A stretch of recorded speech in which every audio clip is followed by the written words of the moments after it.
At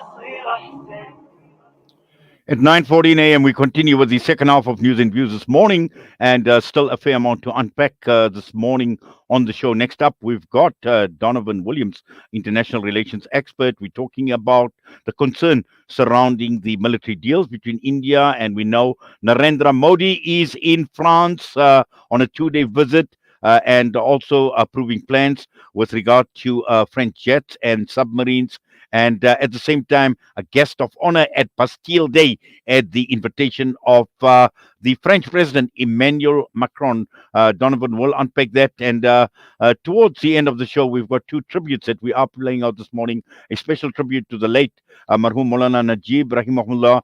He was from Madrasa Zia al-Badr. Qari Musa Sidat will be with us. And sadly, we learned of his passing away in an attempted hijacking in Malvern. He was shot and subsequently passed away, sadly. And also, one of the stalwarts of the anti-apartheid movement, Imam Ahmad Qasim, rahimahullah, as well. He's passed on, sadly, and very, very prominent, featuring in the anti-apartheid movement. He was charged previously under things like the Sabotage Act. He was sentenced to 5 years in prison. He was in Robben Island and, served the people of South Africa. And also, he was a founder member of Qibla that was founded in 1979. So we've got these two tributes coming up. But right now, once again, we are honored to have the pleasure and the company of none other than international relations expert Donovan Williams in a beanie and all warm. Good morning, Donovan, and welcome to the show. Thanks. I hope I'm all warm. Thanks, Inyat, and also greetings to your guests. Sorry, your listeners. Yes, Donovan, this is now the second time in a matter of a few weeks where we've seen the arrogance of the likes of the United States of America, and now we see France, the invitation to Modi, and looking at Modi, giving him the honor, the status to be a guest of honor, Bastille Day, and again, looking at this warm welcome by the Indian diaspora as well in Paris, like we've seen in the United States of America, tells us that these are very, very powerful organizations that are playing Indians in the diaspora together with the political leadership of these countries. And just your thoughts now, the latest visit of Modi to France. Yeah, obvious. The first one that shouts out at you is the irony of what Bastille Day, the French Revolution, has meant to, and I can say this easily as inspirational for oppressed working class people across the world.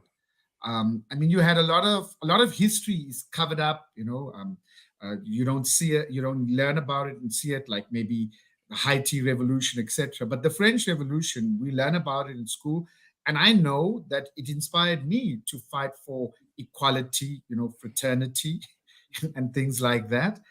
And the irony that you have a ultra nationalist leader, and the reason you have that ultra nationalist leader is not because for peace, but it's because you want to sell arms. As simple as that. You want to be able to sell for his country to buy arms from you. To do what? Would would like to know. You don't want to question India about having nuclear arms and why do they require nuclear arms?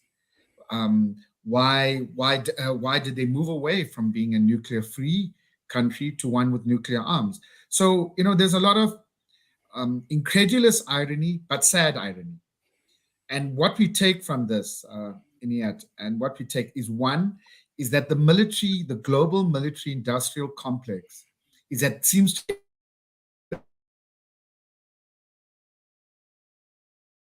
if you look at all the Slightly, conflicts around possibly. the world. I'm sure there are some connection issues, but we will very, very quickly as soon as it suffering for some reason or the other, but we will try Am and I get those back, answers Iniat? very, very shortly. Perhaps, there we go. I see Donovan is back. Sorry, Donovan, Yeah, there was a slight break in communication. I know with all the yeah. connection issues, connectivity issues we've been having, but you may continue, please. Sure, no problem, no problem.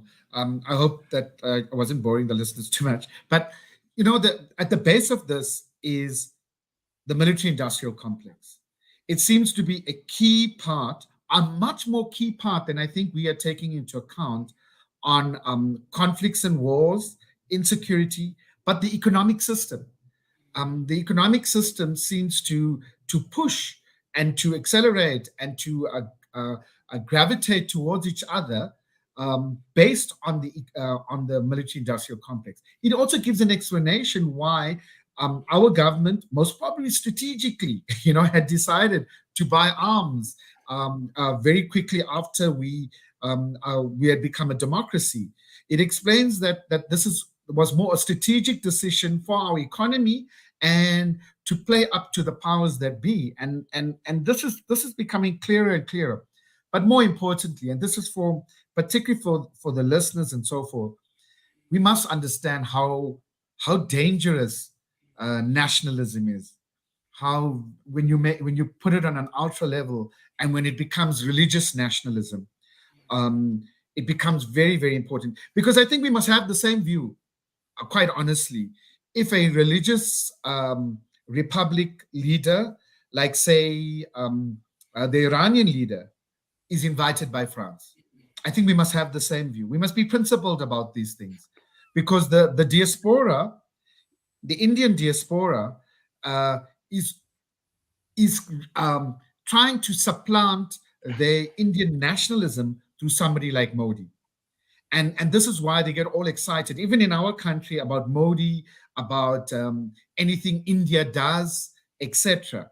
And we must be careful of that, because our country, and particularly South Africa, thrives on diversity, not narrow nationalism. Patriotism is different to nationalism, and this for me, and the reaction to it from by many progressive people must tell us, and even not just progressive, just ordinary people must tell us that we mustn't fall into that same trap. We mustn't applaud religious nationalism and fundamentalism when it suits us. We must be principled on this, because I don't certainly support Modi and his brand of Hindu nationalism and fundamentalism, right? And just like I wouldn't of a Christian nationalist or fundamentalist, or an Islamic a nationalist and fundamentalist, or a Jewish one for that matter. So we have to be principled on this, and then we also have to tackle the military-industrial complex. We can't allow this to continue, because if we look at even the conflict or the war in Russia and Ukraine, you could make an argument that it's catalyzed by the need to sell arms by the US, because Trump wasn't selling any arms in that way. Yeah. Yeah, Yes. I don't know what's your reaction to that. Yes, no, no, definitely. In fact, I'm quite glad you brought the issue up of the military-industrial complex, because on Wednesday we had this book event with Azad Issa, and he spoke about this military-industrial complex in his book, Hostile Homelands, and this military relationship that Israel has with a country like India. But just looking at it from an ideological perspective, and when you talk about religious fundamentalism, we've seen India and France bordering on fascist ideology. Okay, we see both countries where, on the one hand, you're looking at religious fundamentalism in India with the Hindutva ideology. On the other hand, you've got France that promotes secularism and saying religion has no place in our society. And as a result, we've seen a lot taking place against minorities, the hijab ban, the ghettoization, and recently we've seen what has taken place in the with regard to the riots. So minorities are under threat in France. The same what one would say about minorities that are under threat, but also for religious purposes. And here we're talking about Muslims, we're talking about Christians. We've seen mosques, we've seen churches, we've seen Christians all being harassed in this name of this Hindutva ideology. And now you've got these two coming from slightly different premises, but at the end of the day, the end result is the same. Suppress the minorities, suppress them into submission, so that they do what we tell them to do.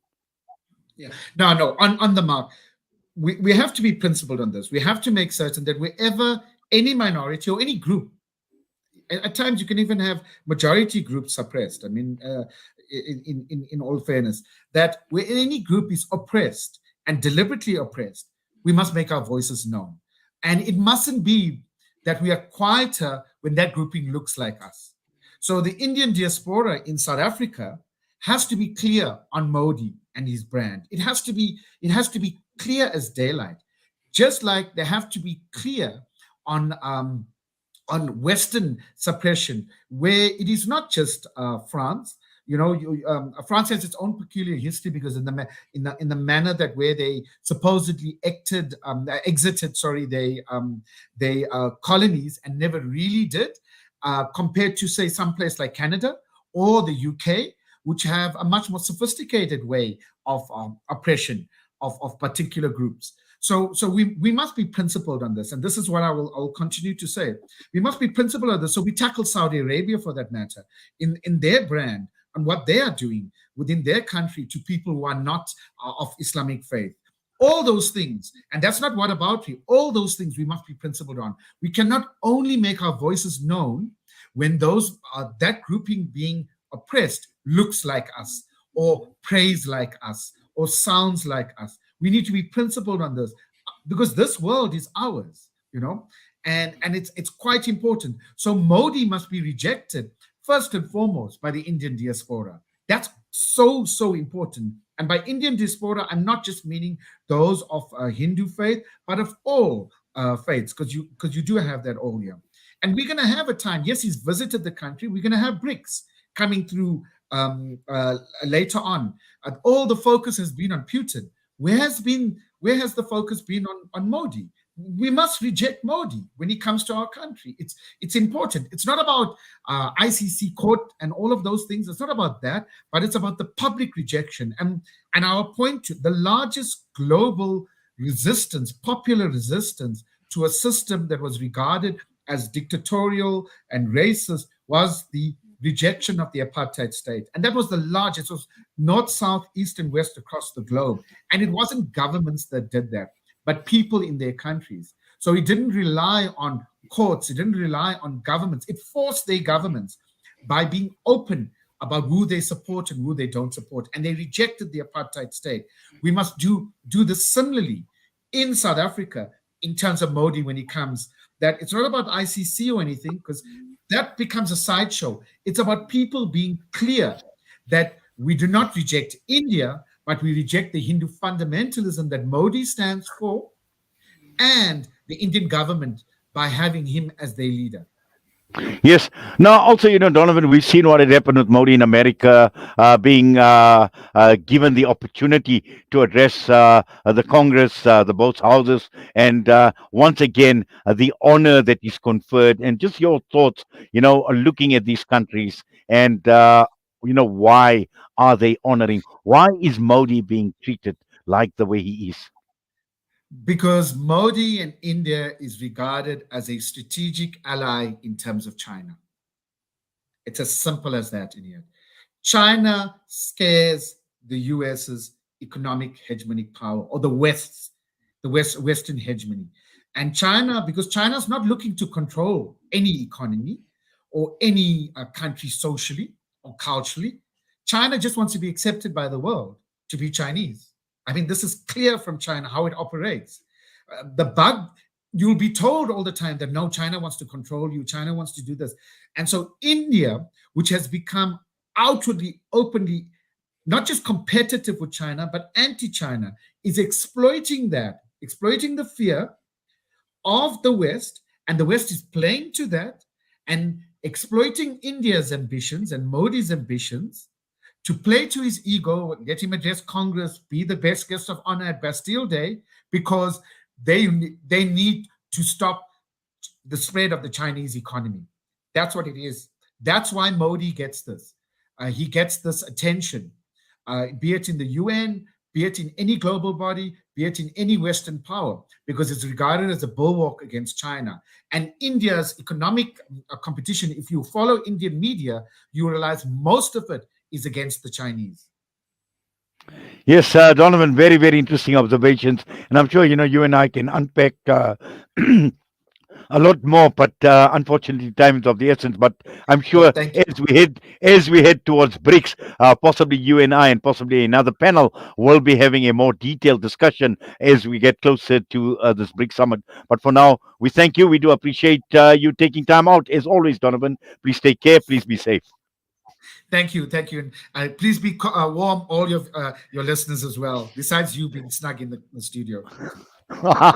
Thank you, thank you, thank you. Cheers, Okay, then. Donovan. Bye. Cheers. Bye bye. Donovan Williams with us this morning once again. Very, very interesting analysis on this latest visit by Narendra Modi as a guest of honor on Bastille Day in France by an invitation from the president himself, Emmanuel Macron. And this is a topic, this is a subject that's not going to go away in a hurry. I'm sure a lot more around this issue of Narendra Modi, and particularly when he comes to South Africa as part of the BRICS summit in August. We're going to go for a break. We'll be back.